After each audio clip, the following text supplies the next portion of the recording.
tempo de bênção nas nossas vidas. Nós estamos no nosso penúltimo sermão a respeito desse texto. E eu espero que vocês estejam entendendo como é preciosa a palavra de Deus e como a gente consegue extrair ensinamentos da sua palavra e nunca nós conseguimos acabar com os ensinamentos dela. Nós estamos há 7 semanas, contando com hoje, estudando o mesmo texto. E às vezes a pessoa lê um texto como esse e faz apenas um sermão. E nós vamos estar nesse 7º sermão falando um pouco sobre a autoridade de Jesus. Quero convidar você a abrir a palavra de Deus no livro de Atos. Atos capítulo 3.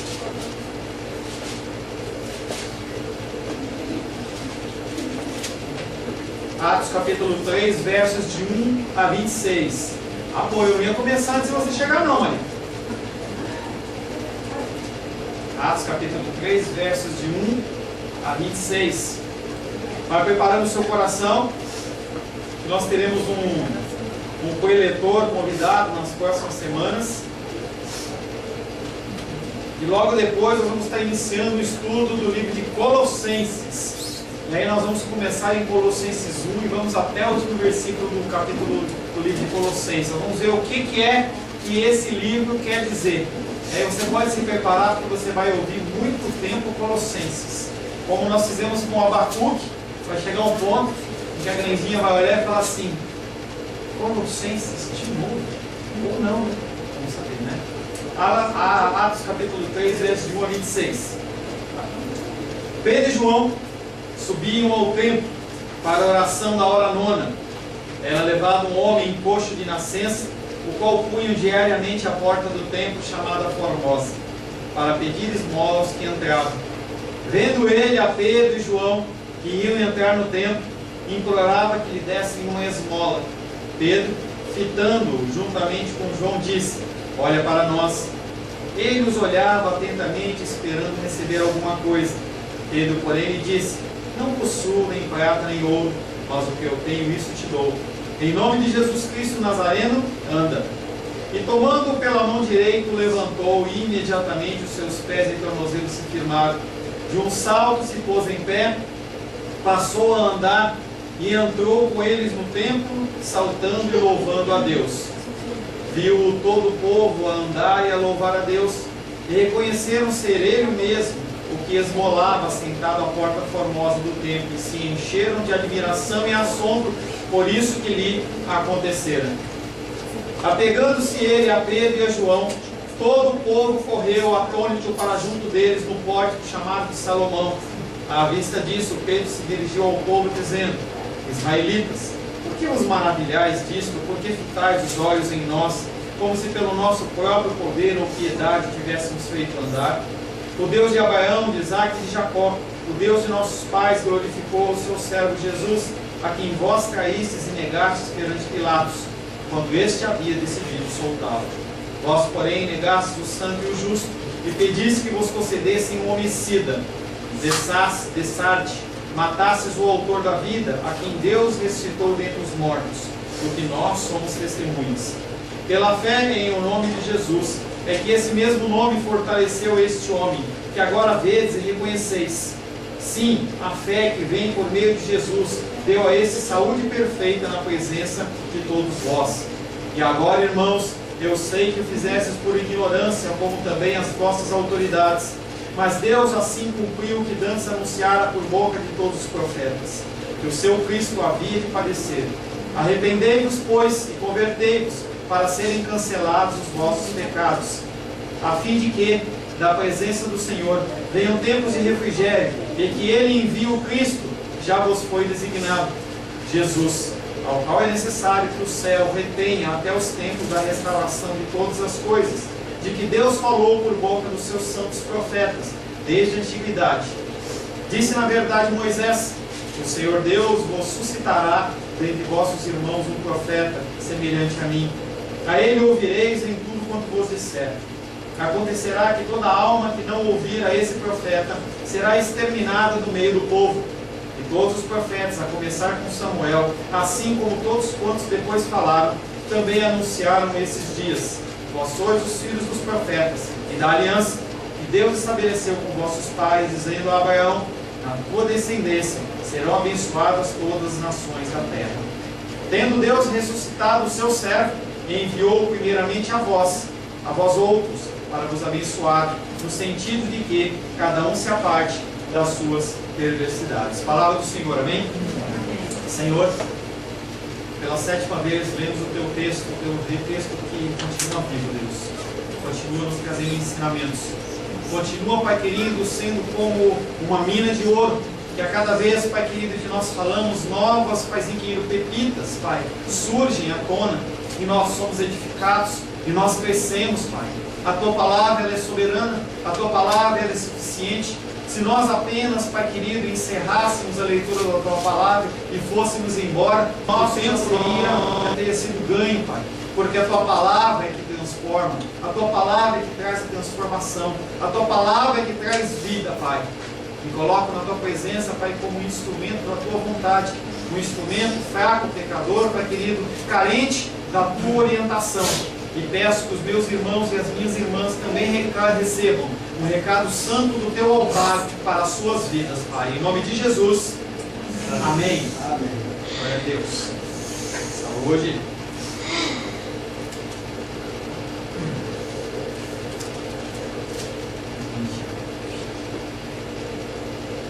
Só fazendo uma recapitulação, Atos 3, 19 a 21. Arrependei-vos, pois, e convertei-vos, a fim de que sejam apagados os vossos pecados. Assim virão os tempos de refrigério, concedidos pelo Senhor. Então Ele enviará o Cristo que vos foi destinado. Jesus, a quem o céu deve acolher até os tempos da restauração de todas as coisas. Que Deus anunciou desde os tempos antigos por meio dos seus santos profetas. Na semana passada nós falamos sobre arrependimento. Falamos sobre soberania de Deus. Falamos sobre a necessidade de nós arrependermos para que nós possamos entrar no reino, de Deus. Através do perdão concedido pelo Senhor, através do nosso arrependimento sincero, nós podemos entrar no reino. Não há outra porta, não há outro caminho a não ser através de Cristo. E através do arrependimento sincero, que o sangue dele cobre a nossa multidão de pecados. E o apóstolo Pedro, naquele discurso, ele vai direcionando tudo para mostrar para aquelas pessoas que Jesus Cristo, ele veio por eles, e eles entregaram Cristo em troca de homicídio. E agora eles, de frente daqueles pecados que eles têm, eles olham para ele e falam: e agora, o que nós fazemos com os nossos pecados? E agora, o que você faz com os seus pecados? A única porta, o único caminho é o autor da vida. A única porta, o único caminho é você realmente voltar-se à cruz e entregar novamente o seu pecado, a sua fraqueza nas mãos do Senhor. O caminho é a cruz. Em Atos 3, 22, que é o primeiro versículo que nós vamos tratar nessa noite, fala assim: Moisés, na verdade, falou: o Senhor nosso Deus vos suscitará dentre os vossos irmãos um profeta como eu. Escutai a tudo quanto ele vos disser. Moisés, na verdade, falou. Pedro escolhe o exemplo de Moisés dentre os profetas do Antigo Testamento, porque Moisés é considerado o maior de todos os profetas. Ele é aquele que libertou o povo de Israel do Egito. Ele é aquele que deu uma vida para que aquele povo pudesse atravessar o Mar Vermelho e acompanhou eles por todo o deserto. E Moisés, ele foi chamado pelo Senhor. Moisés era uma pessoa em que ninguém poderia discutir o seu chamado, porque ele tinha sido chamado pelo próprio Deus. Em Êxodo capítulo 3, verso 4, fala sobre isso. Vendo o Senhor que ele se voltava para ver, Deus do meio da sarça o chamou e disse: Moisés, Moisés. E ele respondeu: eis-me aqui. Uma passagem conhecida em que Moisés estava pastoreando as ovelhas do seu Senhor no deserto. E em certo momento ele viu uma coisa diferente. Ele viu uma sarça pegando fogo, uma sarça, uma moita. uma moita começa a pegar fogo, e a gente aqui em Brasília tem visto muitas nuvens de fogo. Se você sair, nuvens de fumaça, se você sair durante a tarde, você olha e você vê em vários pontos da cidade a fumaça subindo. Mas havia uma coisa interessante naquela moita: ela queimava, mas ela não se consumia, ela não gerava fumaça, ela não gerava nada, mas o fogo estava lá, era o fogo da presença do Senhor naquela sarça. E aquela sarça emanava a presença do Senhor. O Senhor olha para Moisés e o chama para uma missão.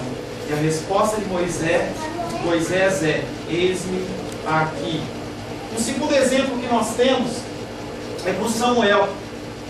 1 Samuel capítulo 3, verso 10 diz o seguinte: então veio o Senhor e ali esteve, e chamou como das outras vezes: Samuel, Samuel. Interessante que da mesma maneira que chamou Moisés, ele chama Samuel, Samuel. Não é uma regra, é só uma curiosidade. Não vai pensando que tem que chamar você 2 vezes. Não, chama só uma vez, está ótimo. Samuel, Samuel. E esse respondeu: fala, porque o teu servo ouve. Uma passagem também muito interessante, em que o pequeno Samuel, em ter idade, talvez da idade também do Gabrielzinho, ele estava no seu quarto dormindo, ele que estava habitando no templo, ele que tinha sido separado para trabalhar no templo e ajudar na obra do Senhor. Ele ouve uma voz chamando ele: Samuel, Samuel. Ele se levanta, mas ele nunca tinha ouvido a voz de Deus. E ele vai até o quarto do sacerdote Eli, que era o seu pai espiritual, era quem estava ensinando os caminhos do Senhor para ele. E ele fala: o Senhor me chamou? E ele fala: não, eu não te chamei. Volta para dormir, menino. E ele voltou, achou estranho, deitou de novo, com uma dificuldade de dormir que nem eu, né, Rosane? Deitou, pumba, dormiu. Daqui a pouco aquela voz de novo: Samuel, Samuel. Ele levantou, foi de novo com o seu Senhor. Ele não reclamou, ele não murmurou, ele simplesmente falou: Senhor, o Senhor me chamou. Naquele momento ele tem um discernimento e fala assim: opa, está acontecendo algo sobrenatural. Samuel, quem está te chamando não sou eu, quem está chamando é o Senhor. E quando ele te chamar a próxima vez, você responda para ele: eis-me aqui, o teu servo ouve, pode falar. E foi exatamente o que o Samuel fez. Mais um exemplo, Isaías capítulo 6, verso 8. Se você tem o interesse de saber uma história interessante do chamado, é o chamado de Isaías. Isaías 6,8 diz: depois disso, ouvi a voz do Senhor que dizia: a quem enviarei e a quem há de vir por nós? Naquele mesmo momento ele não titubeou, ele não engasgou, mas ele disse: eis-me aqui, envia-me a mim. 3 profetas, 3 épocas importantes de Israel, 3 chamados proféticos de pessoas que para você pode ser um chamado comum, você pode achar interessante, mas para o povo judeu era uma coisa muito séria. Estava falando de pessoas que haviam sido alicerces da história do povo de Israel. Através desses profetas, a história do Senhor foi contada. Através da vida desses homens, a história de Israel ela foi construída. E quando o Senhor chama essas pessoas, e Pedro faz essa comparação deles com Jesus, ele está agindo de uma maneira muito perigosa, porque eles tinham em alta conta aqueles profetas. E aí naquele momento Pedro começa a inserir e fala assim: esse profeta que vocês mataram, esse profeta, ele é maior que Moisés. Esse profeta, ele é melhor que ele. E nós vamos continuar discorrendo a respeito disso. Nossas palavras, elas devem ser alicerçadas por Deus. Não fale nada da sua vontade. Se você tiver que falar alguma coisa que não é da vontade de Deus, não é direção do Senhor, fique de boca fechada. Botei um ditado popular que diz que em boca fechada não entra mosca. Nós temos falado mais do que nós devemos. Nós temos aberto a nossa boca para falar o que Deus não mandou falar. E nós nos magoamos com isso. Nós nos entristecemos com isso. E o Senhor nunca mandou você falar nada. Há momentos de falar, Eclesiastes diz que há tempo para todas as coisas. Há tempo de estudar e há tempo de brincar. Há tempo de falar e há tempo de ficar calado. Mas quando o Senhor manda falar, também nós não podemos reter. E não estou falando em falar, mas também em atitudes, em comportamentos, em coisas que o Senhor comanda você e tem comandado você a fazer, e você simplesmente olha como se não fosse com você a conversa. E o Senhor continua chamando você. Sebastião, Sebastião, Maria dos Reis, o Senhor Ele nos chama, Ele tem nos chamado, e nós temos ouvido a voz do Senhor, nós temos escutado a voz do Senhor. Nossas palavras devem ser alicerçadas por Deus, e como profetas, devemos proclamar as palavras de Deus e assim cumprir o nosso propósito aqui na terra. Nós temos que cumprir o nosso propósito aqui na terra. Mais do que estar casado, mais do que namorar, mais do que criar filhos, nós temos que cumprir um propósito que é destinado pelo Senhor para as nossas vidas. Uma missão especial que foi dada para mim e para você. Missões diferentes que têm que ser cumpridas para que o nome do Senhor seja glorificado. Moisés, na verdade, falou: o Senhor, Deus, vos suscitará um profeta, levantará um profeta. Pedro cita uma passagem muito conhecida no Antigo Testamento. As pessoas sabiam essa passagem de cor. Deuteronômio 18:18. Suscitar-lhe-eis um profeta no meio dos seus irmãos. É um dos chamados de Moisés. Semelhante a ti, em cuja boca porei as minhas palavras, e ele lhes falará tudo o que eu lhe ordenar. Ele não vai falar da vontade dele, mas ele vai falar o que o Senhor ordenar. O profeta de Deus fala o que o Senhor manda, o que o Senhor ordena, não o que você tem vontade de falar. De todo aquele que não ouvir as minhas palavras, que ele falar em meu nome, disso lhe pedirei contas. Deus está falando de tudo que ele tem colocado no seu coração. E não é uma palavra que eu estou tirando da minha vontade, estou lendo a palavra do Senhor. Tudo que Deus tem colocado no teu coração, entre na presença dele, buscando discernimento, se é da vontade dele, fala o que tem que ser falado. Para de reter as palavras do Senhor, porque não tem como você continuar retendo aquilo que o Senhor está mandando você falar. O Senhor vosso Deus, o Senhor nosso Deus, vos suscitará um profeta. Os autores dos evangelhos fazem alusão a essas palavras inúmeras vezes. Você vai ler os evangelhos e você vai encontrar essas palavras. Você lê o livro de Atos, você vai encontrar essas palavras. Estevão, ele cita parcialmente essas palavras. Enquanto ele estava sendo julgado, foi Moisés quem disse aos filhos de Israel: Deus vos suscitará dentre vossos irmãos um profeta semelhante a mim. E aí eu faço uma pausa no texto para falar sobre profeta. Profeta não é aquele que fala o que quer. Profeta não é aquele que fica definindo o futuro. Não é aquele que vai dizer se você tem que comprar uma Brastemp ou não. Não é aquele que vai dizer se você tem que comprar um carro ou não. Não é aquele que você tem que dizer se você vai casar com tal pessoa ou não. Se você tem que trabalhar em tal emprego ou não. O profeta é aquele que lê a palavra de Deus, aquele que vive a palavra de Deus, e ele te confronta nas suas dificuldades, nos seus pecados, e não permite que você ande fora do trilho. Um trem que anda fora do trilho, ele descarrilha. E o Senhor, ele quer que você se mantenha no trilho, não se desvie nem para a esquerda nem para a direita. Mas os profetas do Senhor têm se levantado, na qual você é constituído como profeta do Senhor, para falar a verdade dele e a palavra dele. Mas pastor, eu não fiz teologia. Pedro também não fez teologia nesse discurso. Ele não fez teologia. Ele negou o Senhor. Ele era pescador. Ele era das mais baixas classes. E ele está nesse momento com a autoridade de Cristo, com a autoridade do Espírito Santo, falando o que tinha que falar. Se você acha que ele não poderia ser morto por aquele povo, naquele momento em que ele estava comparando Moisés com Jesus, ele poderia ter sido morto. Era um contexto muito delicado. As pessoas, os sacerdotes, já estavam preocupados, porque o povo começava a se agitar de novo.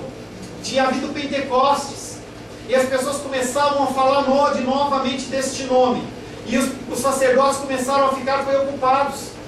Eles poderiam ali sim incitar o povo, falar assim: vamos matar esse povo, vamos matar esse Pedro, vamos matar esse João, eles estão fazendo blasfêmias.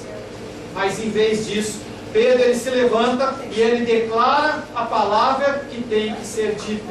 Por que você tem medo? Será que você corre perigo de vida em falar o que você tem que falar? Profetas, eles têm levantado em nome de Jesus, dizendo coisas que não foram Cristo que Deus mandou dizer. Tem dado direções para o povo que não são direções que Deus mandou. A direção de Deus está na palavra dele. Se uma pessoa se levanta com essas filosofias aí de chave de ouro, caneta dourada, essas coisas, fica com o pé atrás. Toma cuidado, porque parece um horóscopo. A pessoa ela lança sobre a sua vida algo que é tão geral como quando você vai numa pizzaria, num rodízio. Qualquer coisa pode vir que você fica satisfeito. Você está com fome e a pessoa ela fala alguma coisa aberta. Deus vai abrir uma porta para você hoje. Gente, é muito abrangente, é muito aberto. Qualquer coisa que acontecer, parece que é o profeta que falou, e não foi Deus que falou. A pessoa lançou algo aberto de uma maneira para te fazer acreditar.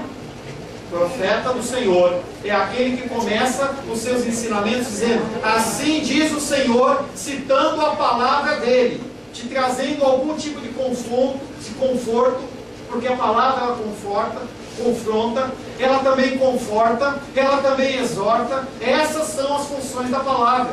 A palavra não vem para saciar o desejo do seu coração. Lembra do culto do umbigo? A palavra não vem para isso. Para isso você trabalha, você estuda e você conquista com a bênção do Senhor. As coisas que são naturais o homem resolve. As coisas que são sobrenaturais vêm da parte do Senhor. Amém? Glória a Deus. O Senhor é quem nos escolhe. O Senhor é aquele que nos comissiona boas obras. O ministério profético é mais do que falar do futuro. É chamar a existência o passado através da palavra. E a necessidade do seu cumprimento. Como profetas do Senhor, nós possamos ter esse tipo de comportamento. Moisés, na verdade, falou: o Senhor nosso Deus vos suscitará um profeta dentre vós. Não poderia ser um profeta de qualquer lugar. Tinha que ser um profeta do meio deles. Tinha que ser alguém que eles conheciam. Tinha que ser alguém que aquelas pessoas podiam olhar e falar assim: espera um pouquinho, eu estou acostumado a comer uma peixada no domingo, dos peixes que Pedro pesca. Como é que esse homem está falando com tanta autoridade? Da mesma maneira que aquele coxo que foi curado era um coxo conhecido. O Senhor faz isso não para exaltar o homem. Ele faz isso para que o Senhor, para que as pessoas possam olhar e reconhecer que Jesus Cristo ele é Deus, que ele tem poder, que ele tem autoridade. E a autoridade do Senhor não ficou 2014 anos atrás. Com a ressurreição de Cristo, essa autoridade foi transferida para mim e para você como igreja. Não tem uma pessoa que tem mais poder, mais autoridade. O Senhor ele quer cumprir propósitos na sua vida, contanto que você se disponha. Você tem que sair desse marasmo, dessa paradeira. Pessoas com 70, 80, 60 anos não estão mortos. Tem mais coisas para o Senhor fazer através da sua vida. Aleluia. Moisés ele foi chamado da idade de 80 anos para entrar no deserto. 80 anos aquele homem entrou no deserto guiando todo o povo. Por que você está parado? Você está cansado? 30 anos, 40 anos, 1 ano de cristianismo, 2 anos de cristianismo, 10 anos. Estou cansado, pastor. Cansado do quê? Você só começou a caminhar. Tem muito mar vermelho para ser aberto. Tem muito rio Jordão para ser aberto. E não é uma pessoa do mundo que vai abrir. É eu e você. Através do propósito do Senhor. Milagres têm que ser feitos através da minha vida e da sua vida. Como é que pessoas podem ser curadas se você não ora? E se não curar? É com Deus. Porque Deus ele pode curar. Ele não cura, ele pode curar. Ele é soberano. Ele cura para cumprir o propósito. Quantas vezes nós já oramos por vocês? E a tua enfermidade ela continua. Quantas vezes a gente orou do Rosário? E hoje ela passou mal de novo. Quantas vezes? É propósito de Deus? Não é. Quando for vai ser curado. A nossa função é nos colocar a campo. A nossa função é fazer o trabalho do Senhor. Porque não vão vir anjos para cá. Ele comissionou a mim e a você. Ele escolheu a mim e a você. Será que Deus errou? Será que Deus se enganou ao escolher você? Porque Deus ele levanta anjos na família. Na minha família o Senhor levantou mentira. Foi uma pessoa que pagou um preço e ela fez viagens, ela falou do amor do Senhor, e hoje eu posso estar aqui porque Deus assim o quis, porque Cristo ressuscitou e porque ela foi instrumento. Mas se você não abrir a sua boca e não falar, como é que as pessoas vão voltar para o Evangelho? Como é que as pessoas vão conhecer o Evangelho? Coloque-se a campo, faça a sua parte. E Ele nos escolhe no meio de nós. É você no meio da sua família que vai dar um bom testemunho. É você no meio da sua família que vai fazer a diferença. Chame as pessoas que estão à sua volta. Fale de Cristo. Dentre os vossos irmãos, ao cumprir a profecia do Antigo Testamento, Cristo, que é um profeta como Moisés, diz as palavras que Deus lhe ordena ao povo judeu, e ouça obedientemente aquilo que ele tem a dizer. A conclusão é que todo aquele que se recusar a ouvir esse profeta, denominado Jesus, será exterminado do povo. Será exterminado do povo. Se as pessoas não te aceitarem, não aceitam. Prega a palavra, a tempo e fora de tempo. Fala do amor de Deus. Tem pessoas que precisam ouvir. A pessoa não precisa de um tapinha nas costas. A pessoa não precisa de uma palavra de esperança pessoal, psicológica. Ela precisa que você declare tudo, uma parte de tudo que você tem recebido. Ouse falar a palavra de Deus. Será que a pessoa vai achar que eu sou muito Corolla, sei lá como é que é? Corolla é o carro, é Carola. Não é Corolla. Corolla é o carro. Carola. Será que ele vai achar que eu sou Carola? E se achar? E se aquela pessoa for ganha por Cristo porque você falou algo? Eu falei semana passada sobre folhetinhos. É tão simples, gente. Eu vou passar nesse bebê e vou comprar. Você não dizer que você não tem. Eu vou entregar 5 para você, 6 para cada um. Para você colocar num correio, você colocar num banco, colocar no Super Maia, entregar para alguém. Você acha que isso não vai fazer diferença, mas vai fazer a diferença através do Espírito Santo. Certa vez, eu estava lá em São Paulo, eu tinha um voto com o Senhor de entregar folhetos na estação de trem, perto da igreja onde a gente congregava lá em São Paulo. E eu entregava, Jesus te ama, Jesus te ama, e entregando, alguns amassavam, outros jogavam fora, e aí depois eu ia lá, recolhia, eles amassavam, e entregavam para as pessoas de novo, até que não restasse nenhum no chão. E aí, certo momento, um rapaz parou na minha frente e falou assim: eu não creio nesse seu Jesus. Eu falei: por que você está falando isso, meu irmão? E eu olhei, ele estava com uma pastinha transparente, com uma Bíblia dentro. Sabe por que eu não creio nesse Jesus?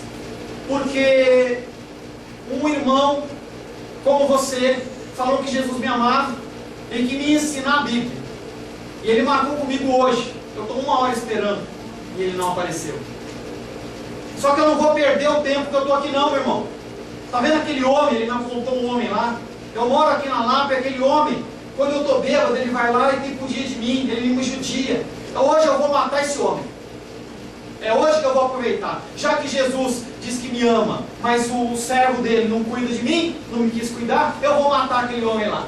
E eu tentei conversar com aquele homem de todas as formas e maneiras, e ele saiu batendo o pé. Fiquei triste no meu coração, fiz uma oração e continuei evangelizando, pegando meus coletivos. Deu 20 minutos contado no relógio, começou a passar um monte de rádio patrulha. Com aquela sirene alta, eu falei assim: o cara matou o outro. Meu coração se encheu de tristeza. E eu falei: Senhor, tem misericórdia, exatamente, Johnny. Tem misericórdia desse homem. Tem misericórdia dessa vida que se comprometeu a vir aqui ensinar o Evangelho e não veio. Passou mais uns 15 minutos desse homem volta. E eu olhei para ele e falei assim: meu irmão, por que você fez isso?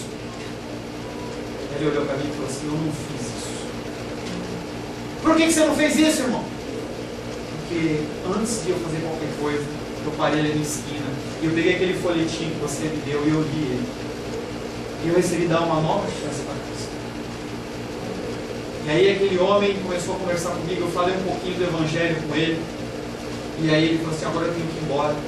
Eu agradeço te conhecer.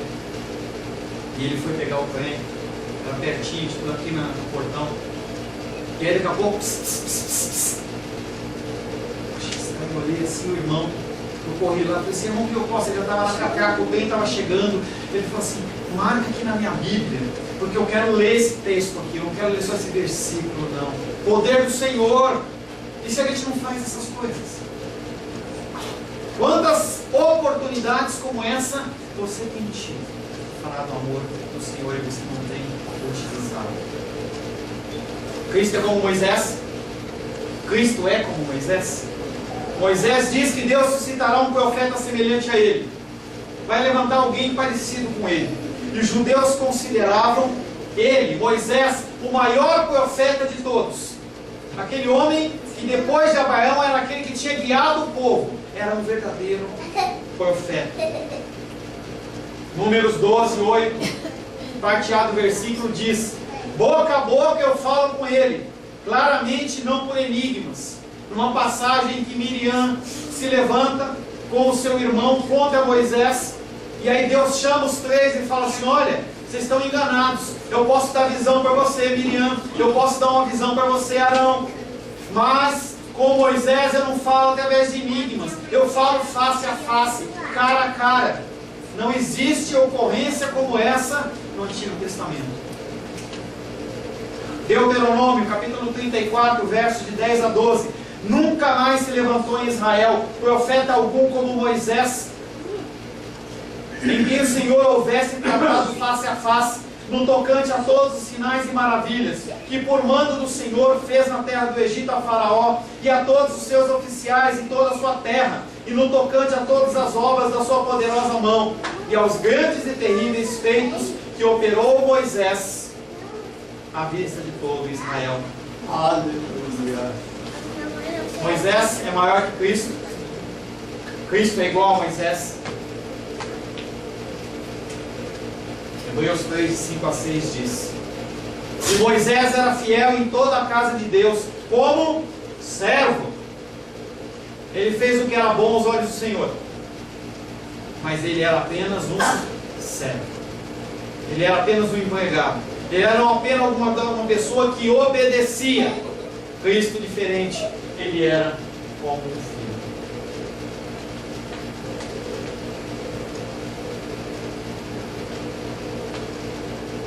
Moisés era fiel em toda a casa de Deus como servo, para testemunho das coisas que haviam de ser anunciadas.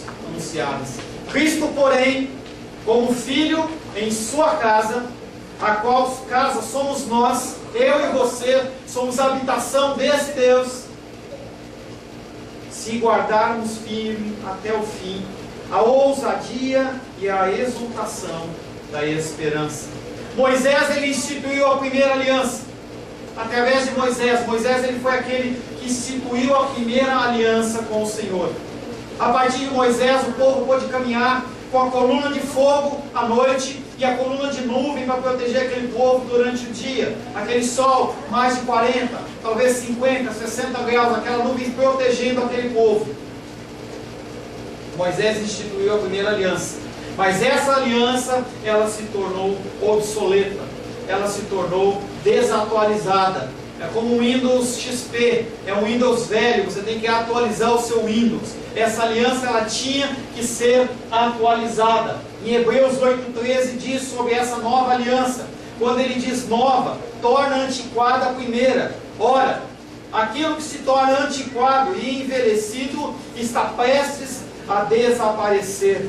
Cristo instituiu a nova aliança no seu sangue, para que todas as pessoas que têm Ele no coração, aquelas que foram escolhidas pelo Senhor, dentro de todas as nações, pudessem fazer parte dessa aliança. Santa Ceia nós falamos sobre a nova aliança no sangue do Cordeiro. Mateus 26, 28 diz: porque isto é o meu sangue, o sangue da nova aliança, derramado em favor de muitos, não todos, de muitos, não todos, para a remissão dos pecados. Ainda assim, a semelhança entre Cristo e Moisés, ela é evidenciada nessas palavras: dentre vossos irmãos, um profeta semelhante a mim. Ele era semelhante, mas não era igual. Ele excedeu a Moisés. Escutai a tudo quanto ele vos disser, Moisés diz. Moisés, o maior profeta, a maior autoridade, aquele que era o guia do povo de Israel, aquele em que o Senhor executava milagres e maravilhas, aquele em que o Senhor foi usado para 10 pragas dizimar o Egito. Esse homem olha e fala assim: vai ser levantado alguém parecido comigo, parecido, mas não igual a este ouvi. Com essa profecia, Pedro parece dizer aos seus ouvintes, os judeus: vocês creem em Moisés? Moisés é realmente um homem que deve ser seguido, é um homem que deve ser ouvido, ele é realmente um homem de Deus, ele é um homem que, através de Páscoas e Páscoas e Páscoas, todo o relato da uma libertação daquele povo do Egito é falado daquele homem. Esse homem é digno de confiança. Se ele é digno de confiança, ouvir a pessoa que é semelhante a ele, e esse é Jesus. João 5, 45, 46 diz: não penseis que eu vos acusarei perante o Pai. Jesus falando. Quem vos acusa é Moisés, porque o Moisés, ele era o detentor da primeira aliança, a aliança da lei, em quem temos firmado a vossa confiança. Porque se de fato cresceis em Moisés, se realmente vocês creem em Moisés, vocês teriam ouvido, vocês entendiam que eu sou o Messias, Jesus Cristo falando, mas vocês não ouvem. E aí Pedro, nesse momento, ele traz este momento: poxa, vocês já erraram no passado, não ouvindo o Cristo, vocês vão continuar não ouvindo o Senhor? Não penseis que eu vos acusarei perante o Pai. Quem vos acusa é Moisés, em quem tendes firmado a vossa confiança. Porque se de fato cresceis em Moisés, também creríeis em mim, porquanto ele escreveu a meu respeito. O povo judeu aguardava a vida desse profeta, e muitas vezes chamava de Jesus de um profeta, não de o profeta. As Escrituras testificavam desse profeta, que era um profeta sobre todos os profetas. Ele era um homem que ele era profeta, ele era um homem que ele era rei, e era um homem que ele executava também a função sacerdotal. Ele cumpria 3 funções em uma só. Atos 3, 23 diz: e todo aquele que não ouvir esse profeta será exterminado do meio do povo. Exterminado, morto, apedrejado, eliminado. E quando acontecia esse tipo de coisa, não era só a pessoa, morria ele, morria a família, morria quem eram queimados os bens. Lembra de Acã? Havia uma palavra que se alguém colocasse a mão em alguma coisa em Jericó, seria eliminado. E Acã foi tentado pelo seu próprio desejo, foi lá e roubou uma capinha babilônica, foi lá e roubou umas pecinhas de ouro, e o povo de Israel inteiro perdeu para aquilo. E quando o Senhor, de uma série de encaminhamentos que nós vamos ver mais especificamente no estudo de Josué, quando é levantado aquele homem como o causador da contenda do problema, foi morto ele, foi morto a sua esposa, foi morto os seus filhos, foi queimada a sua casa, foi queimado o seu gado, tudo foi eliminado, para que não contaminasse as outras pessoas, as pessoas entendessem que um pecado corrompe muitos. Quando você tem uma laranja podre na fruteira, a laranja podre ela vai apodrecendo todas as outras. Você pode achar que deixa aquele mofo branquinho, não vai acontecer nada, não. Ela vai apodrecendo as outras laranjas. E você vê os discursos de apóstolo Paulo chamando a atenção dessas pessoas que estão como lobos no meio das ovelhas. Cuidado, cuidado com o que você tem ouvido. Cuidado com o que você tem ouvido, aonde você tem ido. Eu tenho uma retenção e a pessoa fica voando de igreja para igreja. Cuidado, porque a gente só tem a mania de ver apenas o que é bom. Tem poucos lugares aqui em Brasília que eu conheço que eu assino embaixo. Só deixo a minha querida Carolzinha aí com o Fabiano lá no Episcopal, porque eu sei que lá o alimento é sólido. O pastor Ayrton é o meu mestre, ele é uma pessoa em que eu me espelho. Se você tiver que sair daqui, vai para lá. Mas é longe, pastor. Lá ele tem uma palavra sólida, ele tem conhecimento, ele tem entendimento. Nós precisamos de comida sólida. Nós não estamos mais no tempo de leitinho espiritual. Chega de leitinho, chega de mingauzinho. Todo aquele que não escutar esse profeta será exterminado do seu povo. E aqui tem uma moeda de duas faces, é a cara e a coroa. O Deus normalmente apresenta dessa maneira. Se você não ouvir, você vai ser eliminado. Você tem a opção. Você não quer ouvir? Você não quer ouvir o que esse profeta está dizendo? Você vai ser eliminado. E aí quando você estiver no dia do Senhor, e Ele te questionar, você vai falar assim: eu não ouvi. E aí o Senhor vai olhar e falar para você assim: você não ouviu? Então você vai ser exterminado do meu povo. Ele lhes ordena que ouçam a mensagem de Cristo. O Senhor, Ele conduz Pedro a esse discurso para que as pessoas entendam que eles têm que ouvir a voz de Cristo. Mateus 23, 37 diz: Jerusalém, Jerusalém, que matas os profetas e apedrejas os que te foram enviados.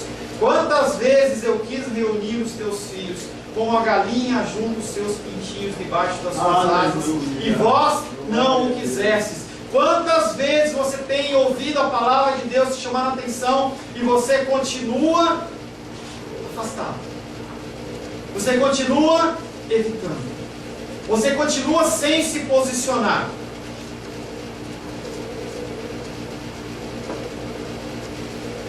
Mais uma vez Deus lhe fala pela boca de um dos apóstolos de Cristo. Se descobrir que continuam em desobediência, eles serão eliminados do povo. É a lei e a graça. A lei e a graça. Em português nós temos dois verbos sinônimos. E esses verbos são escutar e ouvir. E eu vou pedir permissão para você fazer um jogo de palavras, porque são palavras sinônimas. Mas às vezes elas são usadas em sentidos diferentes. Ouvir, nesse contexto, muitas vezes você está num ambiente, a gente estava falando hoje de manhã sobre 25 de março, sobre movimento, sobre barulho. Às vezes você está num ambiente barulhento e você tem a faculdade de estar ouvindo as coisas, mas você não escuta. Você simplesmente anula. Isso acontece bastante com as crianças. Todos os que já foram pais e os que foram filhos, ou seja, todo mundo está aqui. O pai fala: vai tomar banho, meu filho? Tem silêncio. Está na hora de tomar banho? Silêncio. Até que você olha e fala assim: você está me ouvindo? Ela está até te ouvindo. Ela também não ouve, né? Está até te ouvindo, mas às vezes não está escutando. Você tem ouvido Deus ou tem escutado o Senhor? Aleluia. A palavra de Deus diz: ouvi tudo o que Ele vos disser. Você está ouvindo?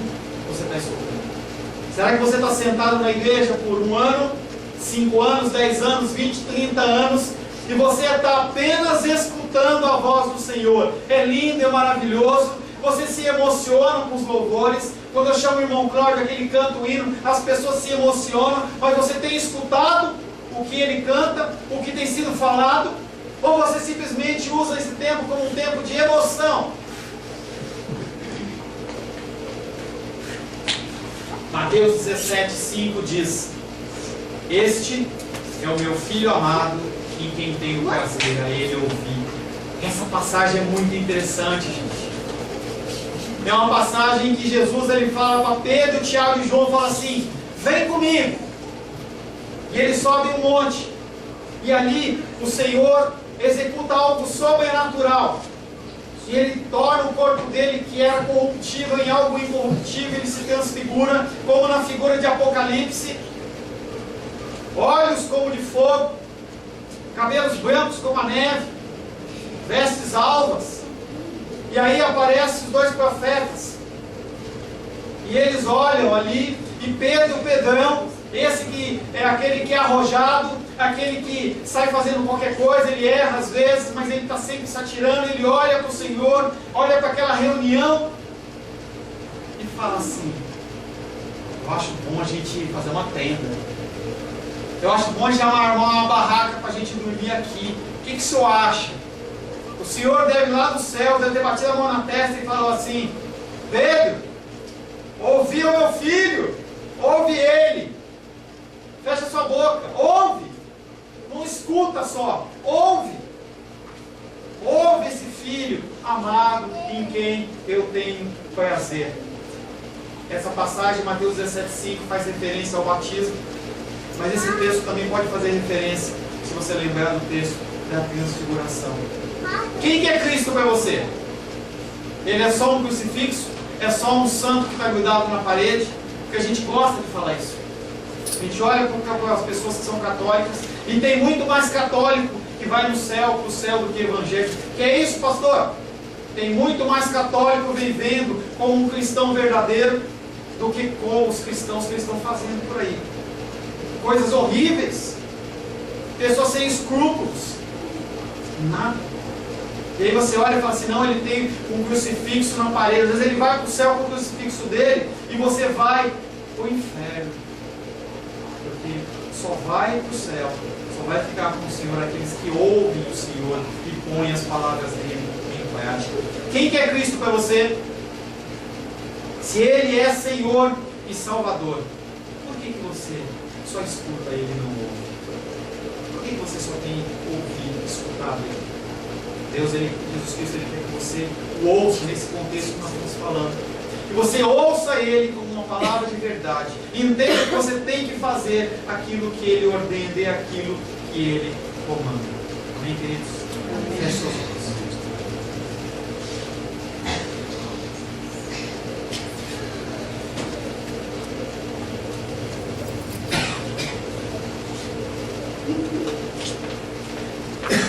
Senhor Deus, louvamos, adoramos e bendizemos o Teu nome. Nós não temos Moisés como a figura do nosso maior profeta, mas temos confessado, através dos nossos lábios, Cristo como nosso Senhor e Salvador. Mas não temos vivido, muitas vezes, como nós proferimos, como nós declaramos. Senhor, queremos neste momento colocar a nossa vida no Teu altar, clamando a Ti, Pai, pela Tua misericórdia. Vem com Teu Espírito, Pai querido, nos convence do juízo e do pecado, Senhor. Há vidas, Pai querido, que precisam ser salvas nos nossos familiares, nossos pais, nossas mães, nossos irmãos e irmãs, nossos tios e tias, nossos filhos e filhas, pessoas que precisam ser alcançadas, não por palavras vazias, mas por um testemunho vivo, que é vivido através da Tua palavra, uma palavra que é declarada e ela é contextualizada, uma palavra que é concretizada através do testemunho, Senhor. As pessoas precisam ver através das nossas vidas o cumprimento das palavras que nós proferimos. Senhor, sem o Senhor nada nós podemos fazer. Clamamos a Ti, Pai querido, para que Tu não nos lance fora. Que o Senhor, Pai querido, não nos lance fora da Tua presença. Se não for a Tua presença, Pai querido, não vale a pena continuar caminhando. Não vale a pena, Pai querido, seguir em frente. Por isso, Pai querido, nos curvamos perante a Tua grandeza, perante a Tua santidade, Pai. Em nome do Senhor Jesus. Amém.